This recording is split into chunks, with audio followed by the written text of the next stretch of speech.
de uso de Core Tools, con más de 15 años de experiencia implementando proyectos de mejora y formación profesionista en temas de Lean Manufacturing, sistemas de calidad Six Sigma, con participación en más de 15 proyectos de distintas industrias de sector automotriz y metal mecánico, y formando más de 200 equipos de trabajo en el uso e implementación de estas herramientas. Doctor César, nuevamente buenas tardes y bienvenido a este evento.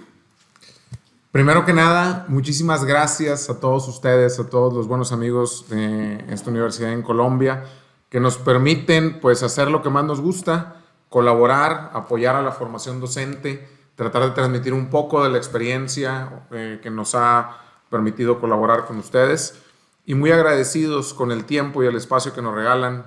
El día de hoy vamos a empezar, vamos a platicar un poco acerca del tema de Core Tools, que para mí es algo muy importante, que me gusta bastante, con lo que normalmente trabajamos y que nos ha permitido desarrollarnos de manera profesional y personal. Antes de avanzar, me gustaría además, me confirman por favor si hasta aquí va, ¿se ve bien mi presentación? ¿Se alcanza a ver mi presentación? Sí, señor, perfecto. Excelente. Muy bien. Bienvenidos a todos y a todas las que nos acompañan el día de hoy. Yo me llamo César Carreón, les mando un enorme saludo desde la República de México. Estamos aquí en la zona norte, cerca de Apodaca, Nuevo León, por aquí muy cercano a la frontera de Estados Unidos, unas 3 horas de la frontera. Platiquemos primero un poquito acerca de lo que vamos a tratar el día de hoy, que le llamamos el ABC de las Core Tools. El tema de Core Tools a veces la relacionamos únicamente con situaciones referentes a calidad, y a veces creemos que nada más es algo que utiliza un ingeniero de calidad, y en realidad no es así. Este tema nosotros normalmente trabajamos en muchas áreas, incluso para las áreas de servicio, y nos ayuda para mejorar lo que estamos haciendo y sobre todo a robustecer nuestro diseño de manufactura. Entonces, vamos a platicar un poco de cada una de ellas para ver cómo es que funcionan, y por temas de tiempo va a ser complicado el hecho de poder detallar cada una de ellas. Sin embargo, sí voy a hacer por ahí algunos ejemplos rápidos, voy a presentar qué es, voy a presentar en qué nos ayuda y sobre todo cómo podemos llevar esto a algo directamente a piso, como le llamo yo. Todo lo que tiene que ver con Core Tools, todo lo que tiene que ver con calidad, con mejora continua, con diseño de manufactura, es súper importante que entendamos que nosotros somos ahora sí que áreas de servicio. Todos los que hacemos ingeniería, calidad, mejora continua, nuestra tarea siempre es hacer más fácil el trabajo de la gente de piso. Entonces, por tal motivo, un punto clave y neural en esto es entender que estamos al servicio de la gente de piso y tenemos que apoyar a que el diseño de la manufactura se robustezca. Por eso es tan importante estas herramientas que nos van a ayudar. Ya ahorita ya me ayudaron por ahí con mi presentación. De hecho, como platicaba, pues he trabajado bastante tiempo en la industria automotriz.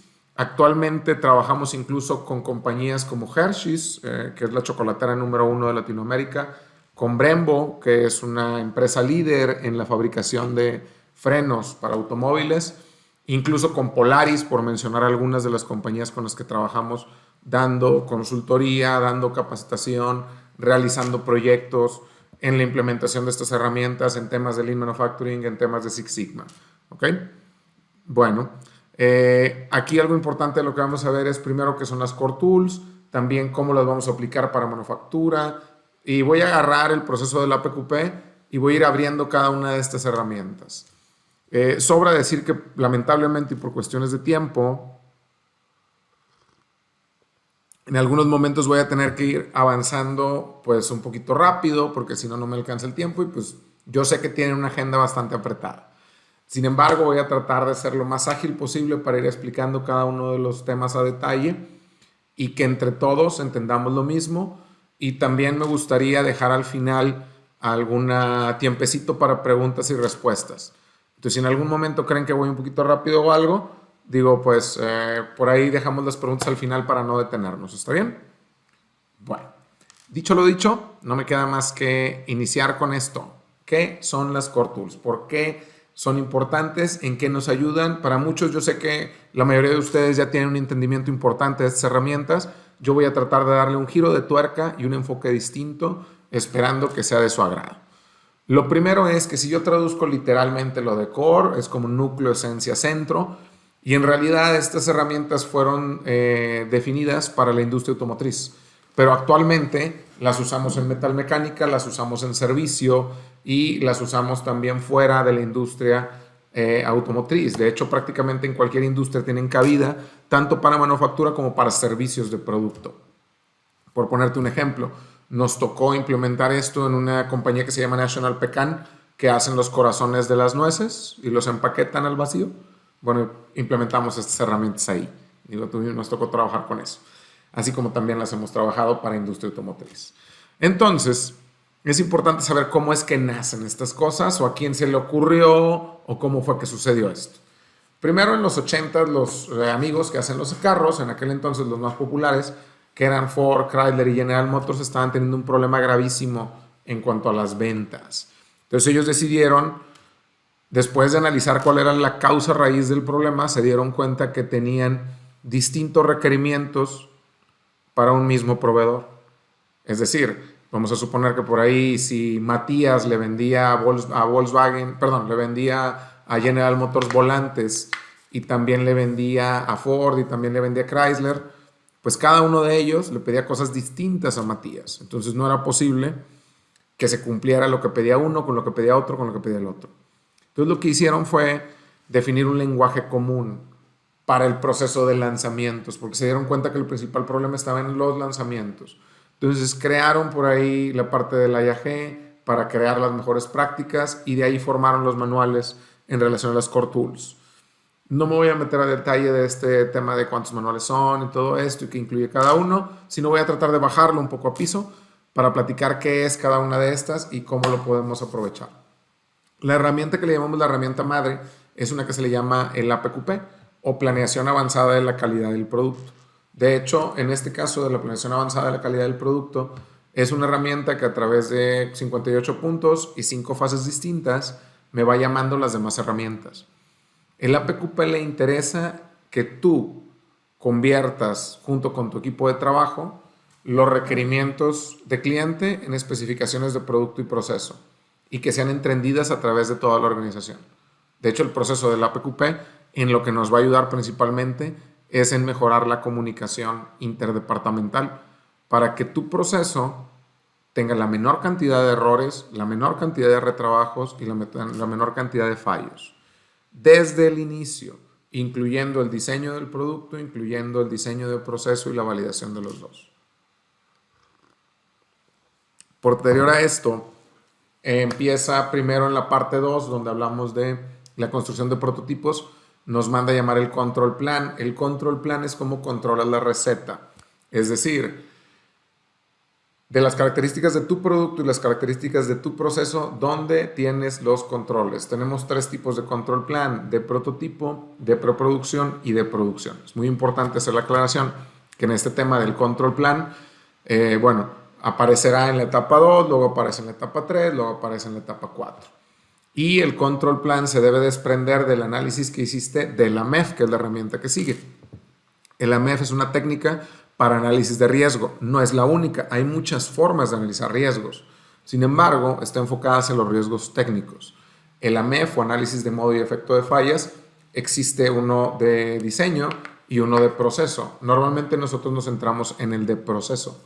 Y en el AMEF de proceso tú debes de ser capaz de responder en cada paso del proceso las 3 preguntas para diseño de manufactura, que son: ¿cómo evito omitir la operación? ¿Cómo evito que se haga 2 veces? ¿Y cómo aseguro los requerimientos de producto y de proceso? Y otra vez aparece requerimientos de producto y de proceso. Un requerimiento de producto es algo que le mides al producto y un requerimiento de proceso es un parámetro que controlas en el proceso. En la nueva versión de la MEF BDA, estos mismos requerimientos de proceso van a ir ligados a los requerimientos del producto para que sepas cómo los controlas. Entonces, el AMEF va a ir ligado con el control plan, va a ir ligado con el diagrama de flujo del proceso, que es donde acotas lo que estás analizando. Tengo también la parte del control estadístico de proceso, que tenemos tres, digamos, formas de verlo. Lo primero es, tengo que asegurar que mi proceso sea estable. Esto lo hago a través de gráficas de control y puedo tener gráficas de control para cosas de atributos, que son cosas que yo evalúo. Por ejemplo, si cumple o no cumple en cuanto a la coloración de esta taza. Así como también gráficos de control para variables. Por ejemplo, si cumple o no cumple con el diámetro que debe cumplir esta taza. Entonces, la primera parte es ver estabilidad. También tengo que garantizar como segunda parte, en caso de que aplique, que mis datos presenten normalidad, porque si son de atributos, pues no puedo hacer una prueba de normalidad. Y al final, ver la capacidad del proceso. Que esto voy a tener 4 índices, CP, CPK, PP y PPK, para ver si cumplo o no cumplo.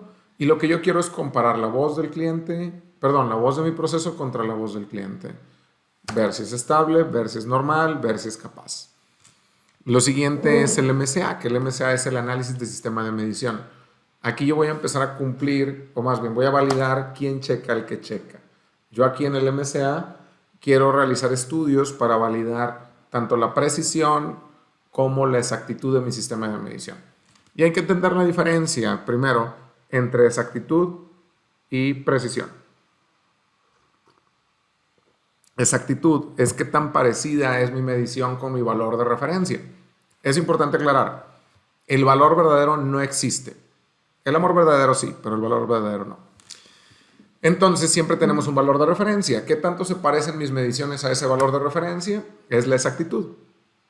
¿Y qué tanto repiten mis mediciones? Es la precisión. En un análisis de sistema de medición tengo que validar ambos.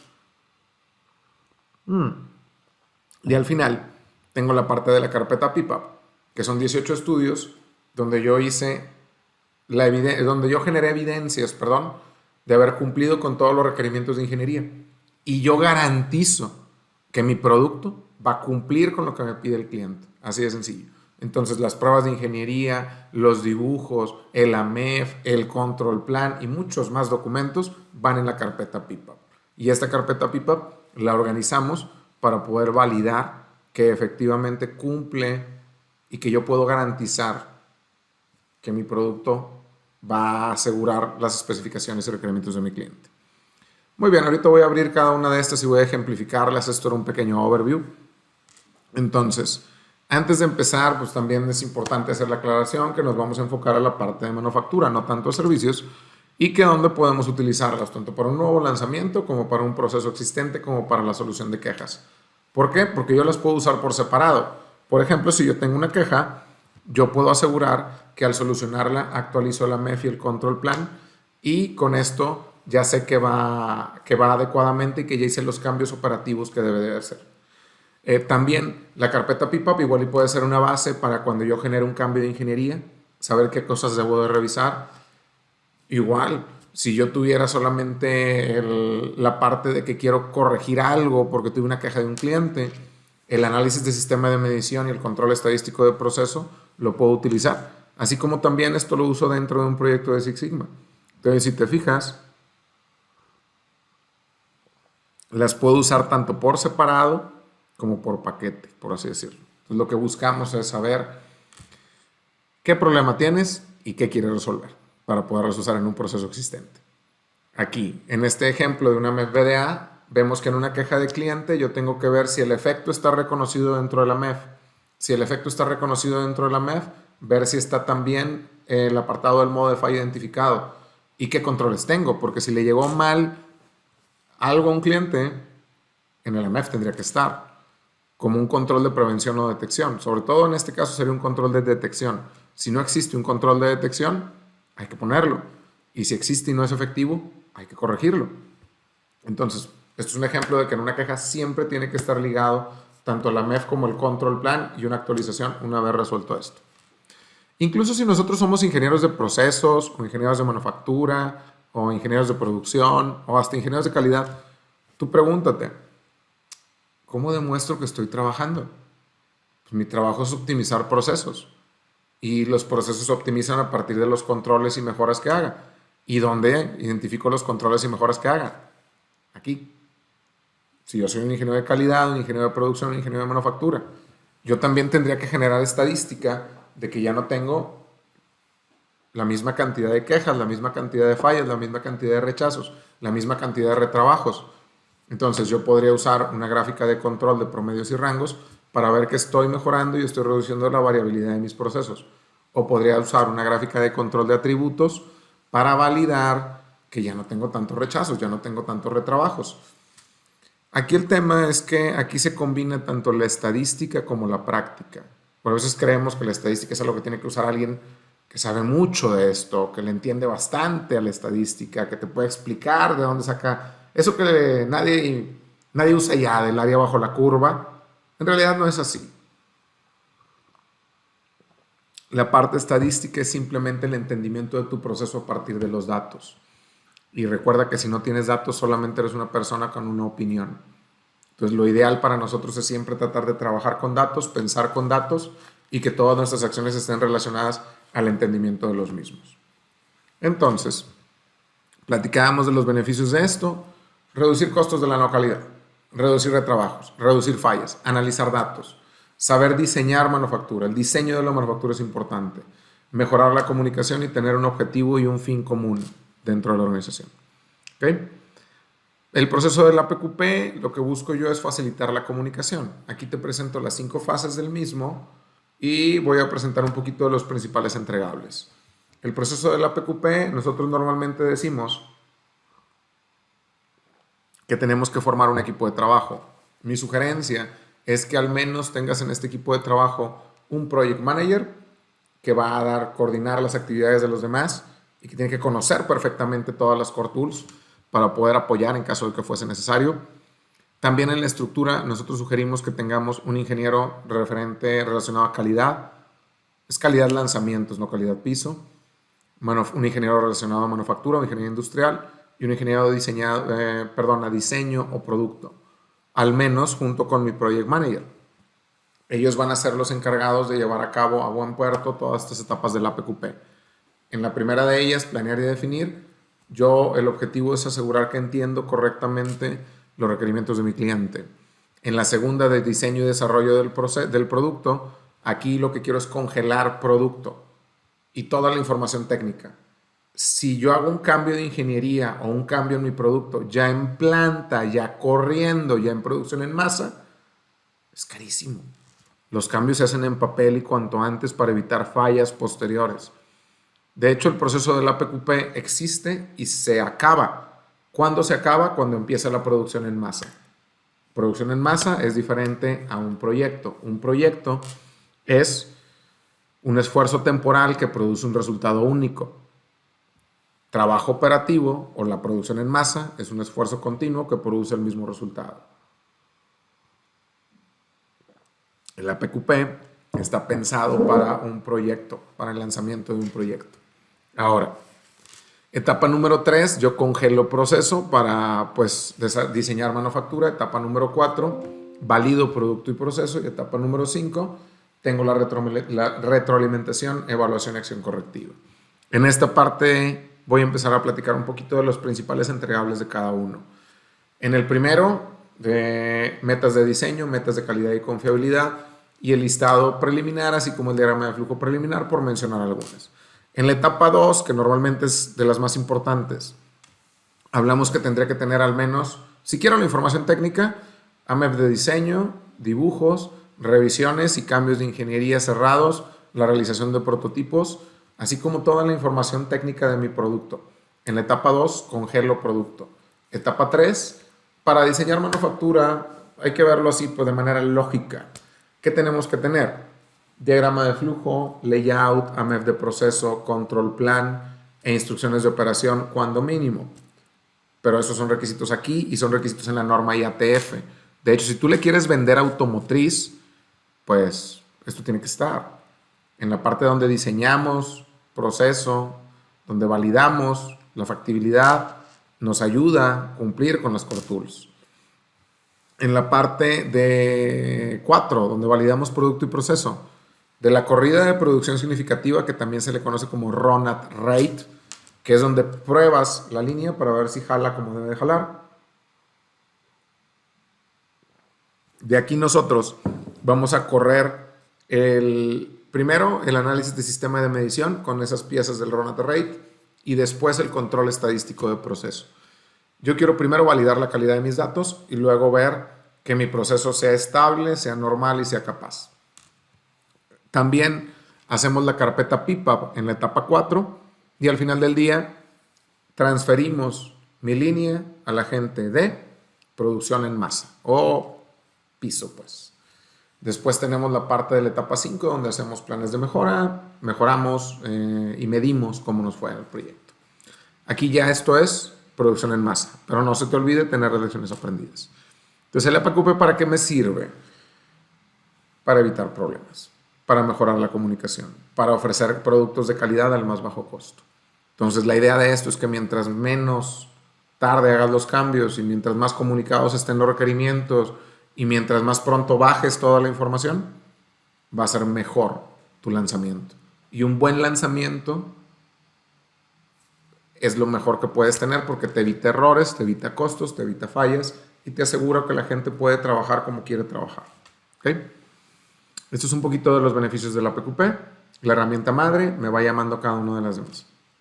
Lo otro es lo de la MEF, que aquí hubo un cambio porque acaba de cambiar para la versión de BDA. Para quienes preguntan, oye, ¿qué es el BDA? Porque antes se llamaba cuarta edición, ahorita porque se llama BDA. Bueno, el BDA es la Asociación Automotora Alemana, o el organismo, el equivalente a la IAG, pero en alemán, por así decirlo. Ellos tienen sus propios manuales, de hecho. El BDA 1, 2, 3, 4, etc. Y aquí colaboraron para actualizar el AMEF. ¿Okay? El AMEF BDA es una herramienta de prevención. Así hay que entenderlo. No es un documento, no es una receta mágica, no es un formato. Es una forma de análisis de riesgos técnicos. Esta metodología me va a ayudar a través de los nuevos 7 pasos para poder mejorar mi lanzamiento, para poder asegurar el diseño de la manufactura robusto y para cumplir con los 3 preguntas de diseño de manufactura. ¿Cómo evito que se haga 2 veces? ¿Cómo evito omitir la operación? ¿Y cómo aseguro requerimientos de producto y proceso? ¿Okay? ¿Cuándo tengo que lanzarlo? Cuando tengo un nuevo diseño o un cambio de ingeniería o un uso, una nueva aplicación. ¿Cuándo tengo que revisarlo? Siempre que hay una queja, siempre que hay cambios en diseño, siempre que hay algún problema de calidad o algún problema interno que yo me haya encontrado. Los errores principales cuando queremos elaborar una MEF es que a veces creemos que una sola persona lo puede hacer. Me ha tocado escuchar gente que dice, yo soy súper bueno y hago una MEF yo solo en 2 semanas. Ah, caray, pues se me hace que no estamos entendiendo la metodología, ¿verdad? Ahorita voy a explicar por qué es tan importante hacerlo en equipo. Pero es importante decirte que tenemos que tener 3 revisiones de la MEF cuando menos, porque en la primera encontramos las fallas, en la segunda vamos a piso y validamos que se hayan corregido, y en la tercera, esos controles nuevos de prevención y detección los mando como controles actuales. Entonces, en la MEF BDA tenemos que tener la liga a lo que se hace en piso, tenemos que tener la experiencia de la gente que trabaja en el día a día, tenemos que tener la experiencia de la gente de calidad, la experiencia que nos ayuda a hacer diseño de manufactura y quienes nos ayudan a hacer diseño de producto. ¿Okay? Los 7 pasos de la MEF BDA, hablamos primero análisis de sistema, que incluye planeación y preparación, análisis de estructura y análisis de función. Después el análisis de falla y mitigación del riesgo, que es análisis de falla, análisis de riesgo y optimización. Y después la comunicación del riesgo. Por efectos de tiempos, no me permite ahorita. Voy a hacer una explicación muy rápida para presentar algo. Digo, realmente no me voy a meter a detalle porque pues yo creo que nada más en esto sí me tardaría unas muchas horas y pues luego para qué quieren, ¿verdad? Muy bien, vamos a ver. Vamos a poner aquí un ligero ejercicio, digo, por ahí un ejemplo. Y voy a empezar a platicar al respecto. Este no está completo, digo, obviamente. Pero a grandes rasgos, la primera parte es donde preparas de qué estás hablando. Después eres análisis de estructura, el paso número 2. Que en el paso número 2 hay algo que cambió muchísimo de la versión nueva a la anterior. Ahora tienes que definir cuáles de las 4 M's tienes que controlar. Si controlas la maquinaria, si controlas la mano de obra, si controlas los materiales, lo que tengas que controlar en ese paso del proceso lo tienes que poner aquí. En este ejemplo estamos hablando de la inyección de plástico y estamos hablando de que tengo que controlar la maquinaria. Dentro del análisis de estructura, ya después de esto nos vamos al análisis funcional. Y los colores no son de okis, como decimos aquí en México, tienen un propósito. Primero vemos la característica del producto, es decir, ¿qué le medimos al producto? En este caso estamos hablando de un espesor de una pared. Vemos también cuáles son los 3 clientes de mi producto. El cliente interno, o sea, mi siguiente proceso o mi planta, el cliente la armadora y el cliente como usuario final. Y estos son las características del producto. Estas características del producto es qué le mido al producto. Y estas son las características del proceso. Es decir, ¿qué tengo que cumplir en el proceso para tener dichas características de producto? Por ejemplo, aquí estoy hablando de un tiempo de ciclo, de una temperatura y de una presión. Si yo no cumplo con este tiempo de ciclo, temperatura y presión, no voy a tener el espesor de pared que me piden en la pieza plástica. Si te fijas, lo que estoy haciendo es descomponer la receta del producto y proceso, que es algo que no teníamos en la versión previa. Ahora, después de la parte esta, que es muy importante, empiezo a ver el análisis de la siguiente forma. Color, este color que es como azul, algo así, azul con azul, gris con gris y morado con morado. ¿Por qué? Porque los modos de falla están relacionados a la característica del producto. ¿Qué le mido al producto? Y esta característica del producto, ¿de dónde la saco? De mis dibujos. En mis dibujos vienen las especificaciones. Y luego después tengo siempre primero centro, izquierdo y luego derecha. En izquierdo voy a tener la parte de los efectos de la falla. ¿Los efectos cuáles son? Los efectos van a ser lo contrario de las funciones más lo que me indique mi tabla de severidad, que viene por aquí. Ok. Al final ya tengo las características del proceso que las voy a casar con las causas de las fallas. Entonces es muy importante entender que va de la mano morado con morado, gris con gris, azul con azul. Y esto yo lo voy a calificar después por la severidad de ocurrencia y tengo que calificar la detección. Y tengo que determinar qué controles de prevención y qué controles de detección tengo en cada paso de mi proceso. Haz de cuenta que aquí estoy descomponiendo la receta. Y aquí viene la parte interesante porque nosotros mismos vamos a definir a través de algo llamado AP si efectivamente tengo o no que hacer acciones. Ya no existen los RPNs y mi receta de proceso está descompuesta en parámetros de producto y parámetros de proceso. De hecho, incluso puede ser que yo tenga que controlar el material o que yo tenga que controlar el medio ambiente. Por ejemplo, si yo estuviera hablando de un proceso de pintura, la característica que me van a pedir aquí, como de producto, va a ser la adherencia. Sin embargo, para un proceso de pintura yo tengo que controlar el medio ambiente. Para que yo tenga la adherencia que yo quiero, muy posiblemente tenga que controlar tanto la humedad como la temperatura ambiente. Y esa adherencia tiene un porqué. O sea, ¿por qué necesito que la pintura tenga dicha adherencia? Tanto para mí como para mi armadora, como para mi usuario final. Y los efectos de no tenerla los tengo por acá, y los modos de falla de tener adherencia más arriba o adherencia más abajo los tengo por acá. Y las causas, si está bien hecho el análisis, va a tener una relación con lo que puse en el medio ambiente que tenía que controlar. Entonces, si te fijas, estamos descomponiendo completamente la receta. Esto nos lleva a que después te preguntes qué controles tienes ahorita tanto de prevención como de detección. Cosas que me evitan que me pase el error y cosas que me detectan que ya pasó.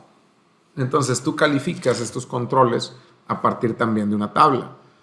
Y aquí defines algo llamado APs, que los AP como tal van de L, H y M. Una H quiere decir que es algo que tienes que hacer.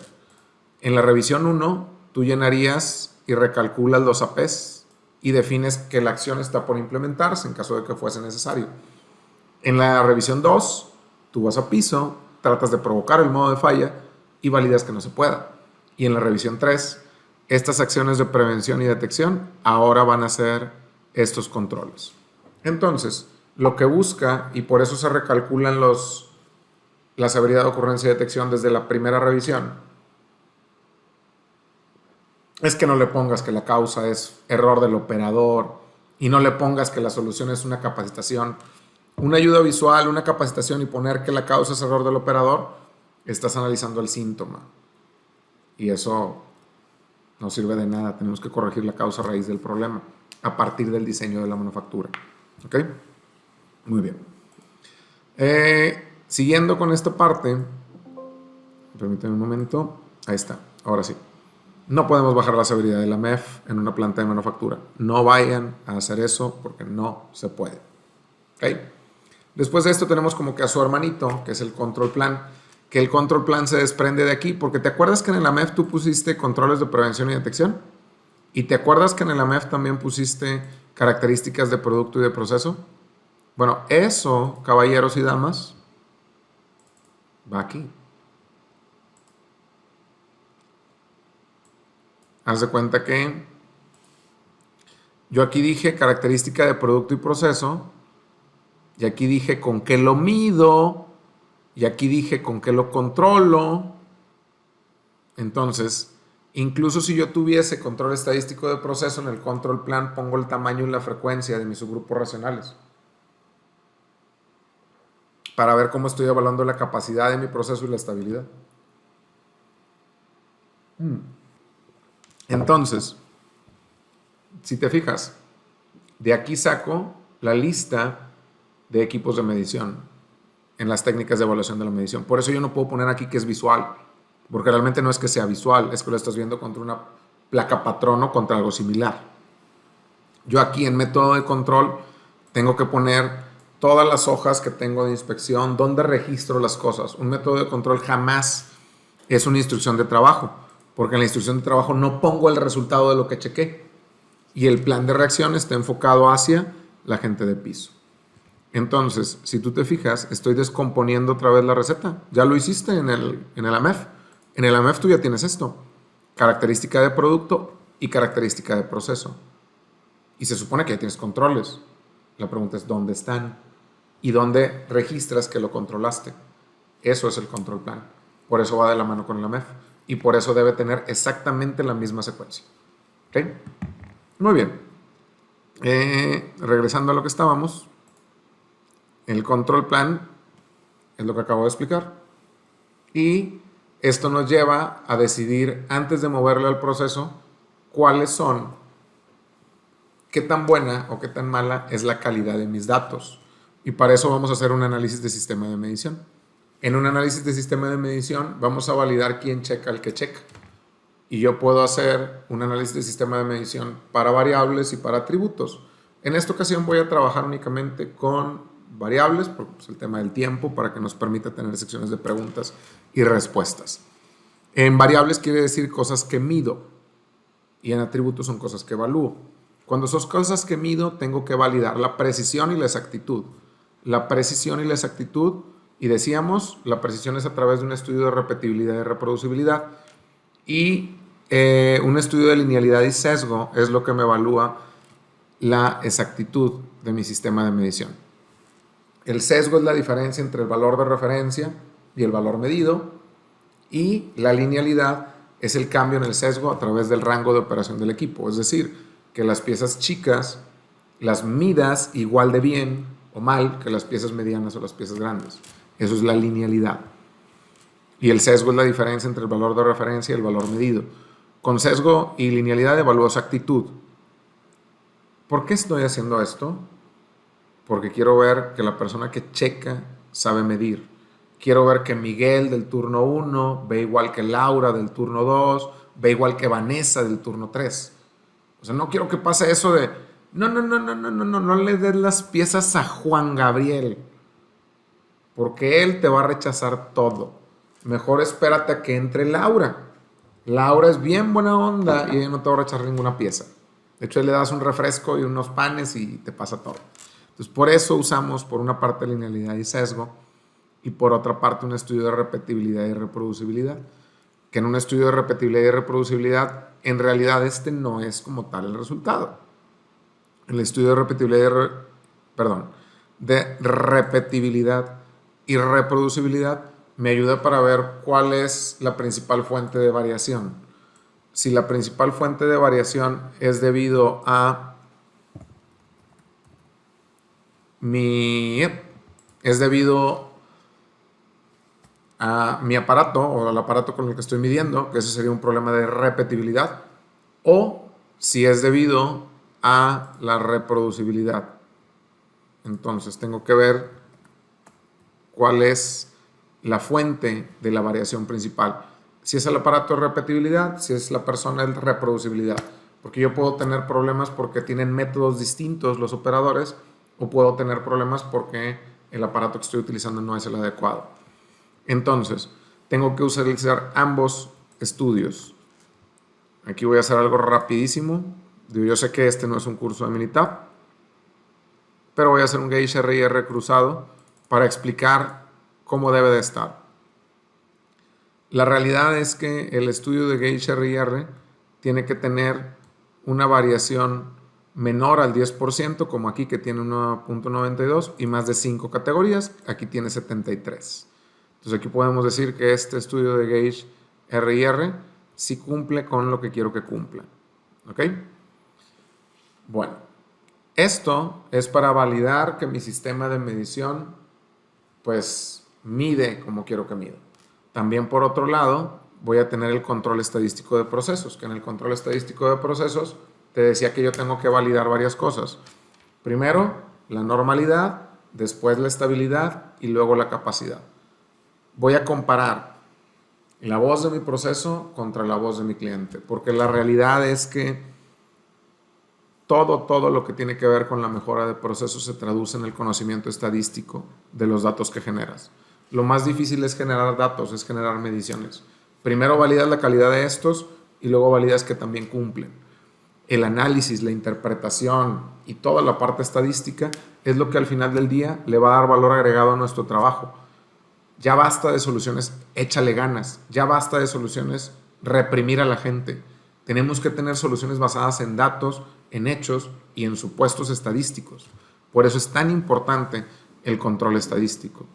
Este es por ahí un pequeño ejemplo de una prueba de normalidad, donde podemos ver primero que mis datos sean normales, después una gráfica de control donde yo puedo validar si son estables y al final yo puedo ver el índice de capacidad. Ya cuando yo llego a la parte del índice de capacidad, yo puedo determinar si efectivamente mis datos, cuál de los 4 cuadrantes están, qué tan bueno o malo soy. Es decir, estoy en el cuadrante donde mi proceso es estable y está centrado y es capaz. Estoy en el cuadrante donde mi proceso está centrado pero no es capaz. Estoy en el cuadrante donde mi proceso no está centrado pero es capaz. O estoy en el cuadrante donde mi proceso ni está centrado ni es capaz. Al final del día, cuando yo compare la voz del cliente contra la voz del proceso, voy a acabar en alguno de esos 4 resultados. Pero yo no puedo llegar hasta ahí si mis datos no son estables, si mi proceso no es estable. Y esto lo hago a través de validar no el 100% de los datos, porque tu cliente no te paga porque veas el 100%, sino a través de subgrupos racionales. Que un subgrupo racional es como si fuera una foto, una Polaroid del proceso. Y estos subgrupos racionales están compuestos por 2 elementos: tamaño de muestra y frecuencia. Que si te fijas, tamaño de muestra y frecuencia, lo vimos aquí. Aquí está, tamaño de muestra y frecuencia. O sea, básicamente me estás diciendo que el control plan está ligado a esta parte, sí, y también el control estadístico de proceso está ligado al MCA, sí, y todos estos controles son lo que diseñé en manufactura de la MEF, sí, y esto se hace a partir de que vaya en la etapa 3 del APQP, bueno, 2 y 3, para finalizar ya cuando entrego en la 4, y lo validé, sí. Haz de cuenta que está todo completamente conectado. ¿Okay? Incluso cuando hablamos de los índices de capacidad, podemos tener una eficiencia, podemos tener un nivel sigma, podemos tener un CPK o podemos tener partes por millón. Estamos hablando de lo mismo. ¿Okay? y tenemos distintos tipos de gráficas de acuerdo a nuestros problemas. Gráficas para variables y gráficas para atributos. No todo es distribución normal, también podemos tener las no tan usadas, gráficas NP y P para cuando tengo datos de binomial, que esos son datos de pasa y no pasa, y gráficas C y U, que es para cuando tengo efectos de Poisson. Ahora tú me preguntarás, oye, ¿qué onda con esto? O sea, pues yo para qué lo quiero. Yo a lo mejor estoy empezando en las plantas, a lo mejor no tengo tanta experiencia. Bueno, un punto importante y clave. Esto es hablar el idioma que habla la industria automotriz y esto es hablar el idioma que habla... No hay objeciones con este tipo de idiomas. ¿Por qué? Porque son datos, porque es análisis de proceso, porque son mejoras. Entonces, sin duda, conocer acerca de las Core Tools te va a servir y te va a ayudar para que puedas tener un mejor entendimiento sobre los procesos. Imagínate, el día de mañana tú quieres demostrarle a tu jefe que realmente tus esfuerzos han dado frutos. Yo esperaría que tú me entregases una actualización en el AMEF, en el control plan, donde estaba el antes y el después, de qué controles le metiste, y aparte a lo mejor una gráfica NP o una gráfica P, donde ha bajado la proporción de defectos e incluso la medición del nivel de cumplimiento de esa especificación o de la presentación de ese defecto. Eso es lo que yo esperaría. No, oye, quiero que me aumenten el sueldo porque llevo años aquí, sino más bien, ¿qué cambios operativos estamos haciendo? ¿Qué cambios en el sistema operativo? ¿Qué datos estamos analizando? ¿Qué cambios en cómo trabaja la gente estamos haciendo? ¿Cómo le estamos ayudando a la gente de piso a que trabaje más sencillo, a que trabaje mejor? Ese es nuestro objetivo. Para decir que es falta de capacitación y que es error del operador, no se necesita talento. Para utilizar esto sí. Por eso es tan importante. Y esto va de la mano también con la carpeta PIPAP, que la carpeta PIPAP son 18 estudios que me ayudan como evidencia de la implementación de las Core Tools. Aquí yo lo tengo que hacer cuando es una parte nueva, cuando estoy corrigiendo algo, cuando es una modificación, un cambio de ingeniería. En este ejemplo, yo estoy poniendo por ahí los 18 estudios que van desde los registros de diseño, documentaciones de cambio de ingeniería, las mismas aprobaciones, el AMEF de diseño, el diagrama de flujo, el AMEF de proceso, el plan de control también del proceso, así como también estudios de MCA, dimensionales, iniciales de pruebas, iniciales de proceso, documentación de laboratorio calificado, el reporte de aprobación de apariencia, muestra de producto, maestra de dispositivos de inspección y para el final yo tengo lo llamado el PSW. ¿Qué es como tal el PSW? El PSW es la garantía de envío de partes, es la carátula de la carpeta PIPAP. De hecho, aquí en el PSW yo estoy diciendo por qué estoy enviando la carpeta PIPAP, por ejemplo, porque es un nuevo producto y me estoy garantizando que el producto cumple. Es decir, estoy diciendo que yo como gerente de lanzamiento o como ingeniero de calidad que está garantizando esto, estoy diciendo y estoy asegurando y estoy garantizando que las piezas que van a enviar de aquí a continuación cumplen con lo que me pide el cliente. Por eso se llama garantía de envío de partes y tiene un responsable. Y por eso es tan importante la carpeta PIPAP, porque gracias a eso podemos definir que esto lo estoy utilizando y estoy cumpliendo y estoy haciendo las cosas como debiesen hacerlas. ¿Ok? Entonces, ¿cuándo puedo usar todo este tema de las Core Tools? Como ya platicábamos, lo puedo usar en un proceso nuevo, lo puedo usar para solucionar quejas, lo puedo usar incluso para un nuevo lanzamiento. ¿Qué tipo de puestos se benefician de conocer de las Core Tools? Bueno, pues un ingeniero de manufactura, precisamente a través del AMEF BDA, puede garantizar y asegurar que los cambios que están haciendo en el proceso reducen los niveles de ocurrencia y de detección. Un ingeniero de calidad, a través del uso del análisis de sistema de medición o del control estadístico de proceso, puede validar y descartar que el problema sea o por una medición incorrecta de alguno de los elementos que están midiendo, o bien que definitivamente necesita reducir la variación de su proceso o centrar el proceso para mejorar y optimizar su cumplimiento.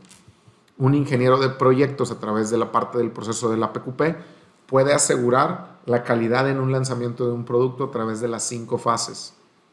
Así como un ingeniero de diseño, a través de la utilización de la MEF de diseño y toda la información técnica relacionada que me solicita. De igual manera, un ingeniero relacionado a calidad clientes, en la parte de la carpeta PIPAP, tendría que conocer todos sus requerimientos para poder enviarlos adecuadamente y para poder validarlos, porque toda esta información no la genera una sola persona, sino más bien un equipo de trabajo.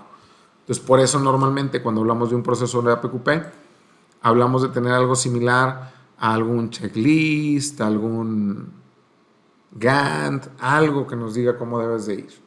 Entonces, esta parte es muy importante, porque a partir de aquí es donde vamos a ver en cada una de las fases qué es lo que tenemos que tener y cómo podemos asegurar el cumplimiento adecuado y robusto de cada una de las fases. De entrada, el uso de estas herramientas te va a dar una ventaja competitiva para poder entender mejor los procesos y para poder asegurar el correcto cumplimiento de las especificaciones del cliente. Pero más allá, y vamos a dejar a un lado la parte de especificaciones del cliente, vamos a dejar a un lado la parte que hablamos por ahí de, ay, no, es que para que el cliente esté contento y para que el cliente esté satisfecho. No es cierto. Vamos a hablar un poco que el utilizar estas herramientas me ayudan a mejorar y robustecer el diseño de manufactura. En la medida que yo entienda que mi cliente principal es la gente operativa en piso y que el diseño de manufactura es un punto neural en crear la calidad. La calidad no se inspecciona, la calidad se crea. Y es algo que yo tengo mucho conflicto a veces cuando hablamos de control estadístico. Porque creemos que el control estadístico es para ver la calidad del producto. Y no es cierto. El control estadístico es para ver primero la estabilidad del proceso.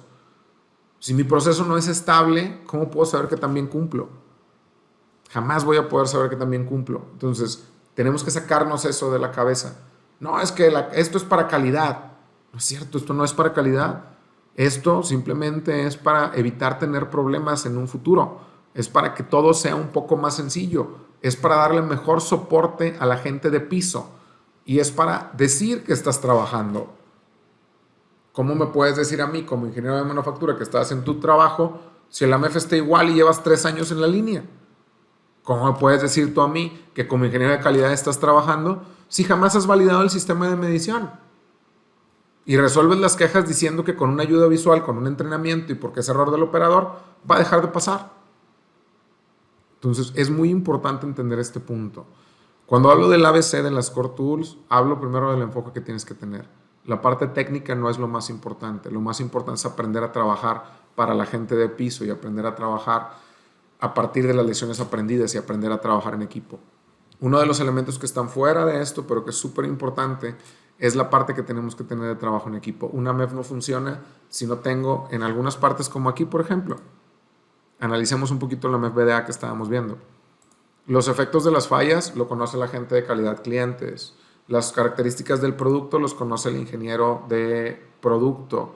Las características del proceso los conoce el ingeniero de manufactura. La función del proceso, sistema o subsistema en los 3 clientes los conoce alguien de calidad. Los efectos los conoce alguien de calidad clientes. Los modos de falla y las causas los puede conocer alguien de producción o alguien de manufactura o incluso alguien de ingeniería, alguien de ingeniería de producto o tal vez alguien de calidad. Entonces, si te fijas, ya hablamos de 3, 4, 5, 7 personas y no te he mencionado que a lo mejor mantenimiento y producción también andan por acá, que también tienen que trabajar en equipo con nosotros. Entonces, por eso, cuando hablamos de una carpeta PIPAP, hablamos del trabajo de un montón de gente. Y hablamos del proceso del APQP como un esfuerzo coordinado y neural para mejorar lo que estamos haciendo. En cuanto al cumplimiento de las especificaciones, y más allá de las especificaciones, hay que verlo para nuestros clientes internos. Entonces, por eso es un punto clave hablar de las Core Tools como herramientas que tenemos que hablar el mismo idioma. Algo que yo siempre digo en las plantas es, a mí no me interesa crear expertos en Core Tools. A mí me interesa crear gente que cuestione cosas, empezarnos a cuestionar mejor y empezarnos a desafiar el status quo. Oye, es que siempre lo hemos hecho así. No hay nada peor que mencionar esa frase y creértela. Es que siempre lo hemos hecho así. Por eso siempre tenemos los mismos problemas. Cuando hablo de este tipo de herramientas, cuando hablo de Six Sigma, cuando hablo de Minitab, cuando hablo de cosas de Lean o de administración de proyectos, lo único que quiero es traer herramientas nuevas a la mesa para resolver problemas que realmente requieren de una complejidad distinta al tipo de pensamiento que teníamos cuando los creamos. Por eso es tan importante el análisis de datos y por eso esta parte, cuando hablamos del ABC de las Core Tools, hablamos de los primeros pasos. Y los primeros pasos es empezarte a cuestionar el status quo de cómo haces las cosas. Empezarte a cuestionar si es esa la mejor manera. Empezarte a cuestionar si hacerlo de siempre te va a dar un resultado distinto. La parte técnica se aprende. La parte de cuestionarte, la parte de pensar más allá y la parte de querer traer nuevas herramientas y distintas preguntas a la mesa es algo que lo tenemos que traer de manera intrínseca cuando nos toca realizar algún análisis de algún problema. Y lo tenemos que pensar de manera intrínseca cuando pretendemos trabajar en equipo y pretendemos dar soporte a una organización en temas de manufactura, en temas de calidad o en temas de mejora continua. ¿Okay? Muy bien, amigos. Pues bueno, me gustaría también agradecerles, antes de cualquier otra cosa, porque me gustaría ver si tenemos alguna sección de preguntas y respuestas. Me gustaría invitarlos a que nos acompañen y nos sigan por ahí en nuestro canal de YouTube, que estamos como Solma Soluciones. Si les gustó esta información, no duden en contactarnos. Puede ser a través de correo, de contacto@solmasoluciones.com. Pueden visitar nuestra página en internet, que es www.solmasoluciones.com. Nuestro canal de YouTube, ya somos casi 10,000 suscriptores. Nuestro sueño es ser el mejor canal de mejora continua de Latinoamérica y lo vamos a cumplir un suscriptor a la vez. Entonces, pues me gustaría ver si existe alguna parte de sección de preguntas y respuestas. Recordarles que también incluso ya está mi WhatsApp personal. Mi correo es cesar.carreon con este dominio de @solmasoluciones.com. Mi canal de YouTube está como Solma Soluciones y nuestro Facebook está como Solma Soluciones. Voy a dejar de compartir tantito pantalla para ver si existe alguna pregunta que quisieran hacernos, a ver si les podemos ayudar. Ojalá que sí, compartiendo un poquito de la experiencia que tenemos. Esperemos que sea mucho poco Doctor César, muchas gracias por la conferencia. Un tema muy interesante y conveniente para la actualidad que vive la industria a nivel mundial. A continuación, preguntas por parte de los asistentes. Las pueden realizar por el chat o conectar su micrófono y hacerlas directamente al doctor César. Muy bien. Vamos a ver qué nos dice el público. ¿Cómo se consiguen los cinturones en Six Sigma?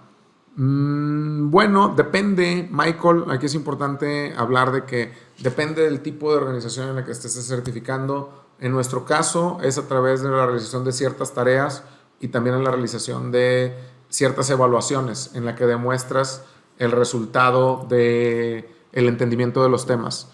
Si quieres, Michael, puedes seguirnos por ahí o mandarnos un mensaje y con gusto doy un poquito más de información más a detalle, pues para que no parezca un comercial, ¿verdad? Para que no parezca ahí un comercial tan acá. Muy bien. Cuando hay deficientes en la implementación en las empresas, ¿existe un método de capacitación que se pueda aplicar a todos los departamentos? Por supuesto, caballero. De hecho, cuando hay deficiencias en las empresas, lo que buscamos primero, esto lo podemos poner a través de le llamamos una detección de necesidades de capacitación primero, que en la detección de necesidades de capacitación lo que tratamos de buscar es saber qué tanto le sabemos y qué tanto no le sabemos a estas herramientas. Otro de los puntos importantes que podemos hacer es ver cómo se integran estas herramientas a través de la normativa IATF 16949, que son requerimientos para la industria automotriz. La cláusula 7, la cláusula 8, la cláusula 9, incluso por ahí una parte de la cláusula 10 tiene que ver con la implementación de estas herramientas. Entonces, es muy importante que veamos un poquito más allá de solamente la implementación de esta parte y que pues nos ayude para poder mejorar lo que estamos haciendo. No sé si tengan alguna otra pregunta todavía. Doctor César, buenas tardes. Hola, Fred. Gracias por la conferencia. Doctor César, una pregunta. ¿Qué representa más dificultad para las empresas que definitivamente se comprometen con la implementación de la metodología Six Sigma? ¿El alcanzar un nivel Six Sigma o el mantenerlo después de que lo logren? Yo te diría, al menos en mi experiencia personal, que ninguna de las dos, y perdón por la afirmación. Yo creo que lo más importante realmente es el cambio cultural. O sea, es decir, el alcanzar la metodología, un buen nivel en Six Sigma, el mejorar la calidad como tal, no es lo más importante, ni el mantenimiento. El problema es el cambio cultural de hacer las cosas como siempre le hemos hecho, a partir de ahora cambiar y que ahora utilicemos datos estadísticos. El cambiar el status quo, el presionar a utilizar la estadística en diferente proporción a la que la usamos ahorita, porque ahorita no lo usamos. Entonces yo creo que lo más importante es el cambio cultural que tenemos que tener, porque esto tiene que partir a partir de la alta dirección. A veces me dicen, oye, ¿por qué batallamos? ¿Por qué no nos podemos? Y le preguntas algo al director general y se ve que no le interesa lo que estamos haciendo. Entonces, yo creo que va por ahí del cambio de cultura. Yo creo que eso es lo más importante. La parte del cambio de cultura es lo que nos pega más. Cuando tenemos el apoyo de la alta dirección y la gerencia comprometida, te garantizo que eso va a ser, si le fallamos, Freddy, las lecciones aprendidas van a estar bien definidas y vamos a ver en qué nos equivocamos. Lo peor que puede pasar es que te equivoques, como siempre digo yo. El único que no se equivoca nunca es porque no está haciendo nada. Entonces, lo más importante es ve, busca, intenta, equivócate, no pasa nada, pero siempre apunta a las lecciones aprendidas y siempre ve qué faltó para que la próxima vez no vuelva a pasar. Entonces, más allá de llegar hablando de estadística y hablando de esto, hay que empezar a hablar de tratar de cambiar la manera en la que vemos los problemas. En lugar de querer esconder los problemas, abrazarlos como una oportunidad para mejorar en lo que hacemos. ¿Ok? Bien, doctor César, muchas gracias. Gracias. Vamos a ver qué nos dicen por acá también. Tenemos creo que otra preguntilla que nos dice, aquí ya, ¿cómo se puede identificar de manera correcta los problemas potenciales para desarrollar la AMEF? Ah, qué buena pregunta, Daniela, y gracias. Mira, mi sugerencia, cuando yo voy a empezar a hacer el AMEF, aunque suene bien feo, yo primero digo, ¿dónde se te está tirando el dinero? ¿Cuál es la pieza que más tiras que sea la más cara? Empieza a resolver problemas de calidad que son realmente importantes. Entonces, ¿cómo identificar por dónde empezar a desarrollar una MEF? Por supuesto, empieza por lo más caro y lo que más tiras. Al final del día, y aunque suene feo, la alta gerencia normalmente habla en el idioma del dinero, y aunque suene triste y no esté padre, pues nuestra labor es presentar presentar soluciones importantes para problemas importantes. Entonces yo creo que por ahí sería. Dice, la industria automotriz de México asumen estándares internacionales, pero en el país se generan dinámicas propias para productos mexicanos en tendencias de calidad. Fíjate, es importante y es bueno ver esta parte. Nosotros, lamentablemente, hasta donde yo tengo entendido, o como lo podemos ver de manera cultural, estamos muy, muy americanizados. Muy americanizados, sobre todo en temas de calidad. Hemos empezado a adoptar, por ejemplo, la iniciativa de la industria 4.0 en Nuevo León, en Guadalajara. Está muy ya en boga, ya empezamos a trabajar con ese tipo de iniciativas. En relación a manufactura e ideas propias y todo, sí existen comunidades de ingenieros industriales, comunidades de ingenieros en mejora continua en México, pero sí sería un poquito para mí complicado nombrarte 3 o 4 tendencias por el error que tenemos todos, y déjame, hago la aclaración. Normalmente todo lo queremos ver como herramientas y no como sistemas. Pues tenemos que empezar a platicar un poquito a nivel sistémico, no tanto a nivel de herramental, que es como lo vemos siempre. Muy bien. Vamos a ver qué dicen, a ver si hay alguna otra, si no ya para despedirme, porque sé que por ahí tienen el tiempo contado, amigos. Bueno, en vista de que no existen más preguntas, agradecemos al doctor César por su participación en el tercer Congreso Internacional de Ingeniería e Investigación Aplicada a Competitividad e Industria, otorgándole el presente certificado como conferencista magistral. No sin antes comentarle y expresarle nuestro agradecimiento, doctor César, y exponerle que la Universidad Antonio Nariño siempre será su casa y ojalá en algún momento podamos vernos de forma presencial para poder compartir nuevamente experiencias investigativas. Yo les quiero decir a nombre de todo el equipo de trabajo que hacemos esto posible, porque hay gente que no está aquí. Ahorita tuve que por eso ven las máscaras de lucha libre, muy mexicano, porque ando en mi estudio. Entonces hay gente que no está aquí, que trabaja con nosotros, que obviamente ellos permiten que yo pueda hacer esto. De parte de todo el equipo de trabajo de Solma Soluciones, no me queda más que darle las gracias por la oportunidad y honestamente como mexicano me siento muy halagado de la oportunidad que me brindaron de poder platicar con ustedes. Ojalá que no sea la última vez que nos veamos Les dejo también pues ahí mis redes sociales. También me pueden encontrar como, los voy a poner por aquí, por si les interesa conectarse conmigo en LinkedIn, digo. Ahí puedo, pues no es que esté todo el tiempo ahí, la verdad, hay mucho trabajo. Pero pues ahí si les interesa seguir platicando conmigo, si quieren comentarme alguna inquietud que tengan, con todo gusto del mundo, les podemos apoyar, esperemos en la medida de lo posible. Y yo creo que las iniciativas como esta, doctor, es muy importante que se mantengan. Es muy importante que se mantengan. Les agradezco muchísimo el esfuerzo, los felicito, porque creo que la punta en lanza y el activo más importante que tenemos en México, en Colombia, en Bolivia, en Ecuador, para estar mejor, sobre todo nosotros que estamos en vías de desarrollo, es el talento que tenemos en nuestros jóvenes. Y el hecho de todo el esfuerzo que están haciendo por ellos es algo de impacto global y digno de reconocerse. Gracias a todos ustedes por la gentileza de su atención y les deseo que pasen una excelente tarde. Muchas gracias a usted, doctor César.